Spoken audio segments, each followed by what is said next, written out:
Hi செல்லக்குட்டீஸ், நான் தான் உங்கள் சக்தி கீர்த்தி. மாட்டுக்கு பாருங்கள் பீடு எடுத்து போய் கொடுத்தேங்க. அது கொட்டுறதுக்கே விடமாட்டேன்னுருச்சு. பாருங்கள் செல்லக்குட்டீஸ், பயந்துட்டு நான் இந்த இடத்துலையே ஸ்டாப் ஆகிட்டேன். பாருங்கள், அம்மா இந்த மாடு தண்ணி காமிச்சிருந்தாங்க.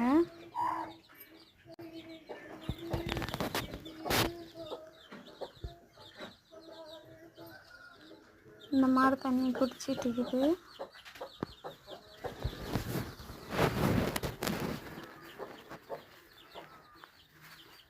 பாருங்க செல்லக்குட்டீஸ், இந்த மாடு எவ்வளோ அழகாக தண்ணி குடிக்குன்னு சொல்லிட்டு இது பீடு போடுறதுக்கே விடமாட்டேன்னுருச்சு. பாருங்க, நாக்கு விளையாடிட்டு இருக்குது.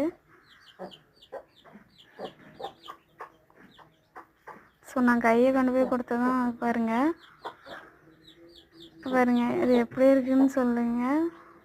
ஸோ இதில் யாருனாச்சும் அனுபவம் இருந்தால் இந்த மாதிரி யாருனாச்சும் செஞ்சீங்கன்னு சொல்லுங்க. பாருங்கள் அது கிட்ட வருது. ஸோ அது கூட கோழி அந்த சைடு இந்த சைடு போயிட்டு இருந்துச்சு. அப்புறம் அம்மா தான் கொண்டு போய் பீடு போட்டாங்க. அதுக்கப்புறம் தண்ணி குடிச்சிருச்சு. ஸோ யாரெலாம் இந்த மாதிரி மாட்டுக்கு தண்ணி காமிச்சிங்கன்னு சொல்லிட்டு கமெண்ட் பாக்ஸில் கமெண்ட் பண்ணிடுங்க. இந்த வீடியோ பிடிச்சிருந்தா ஒரு லைக் பண்ணுங்கள், மறக்காமல் சப்ஸ்கிரைப் பண்ணிவிட்டு போயிடுங்க. நெக்ஸ்ட் வீடியோவில் சந்திக்கலாம். பாய்.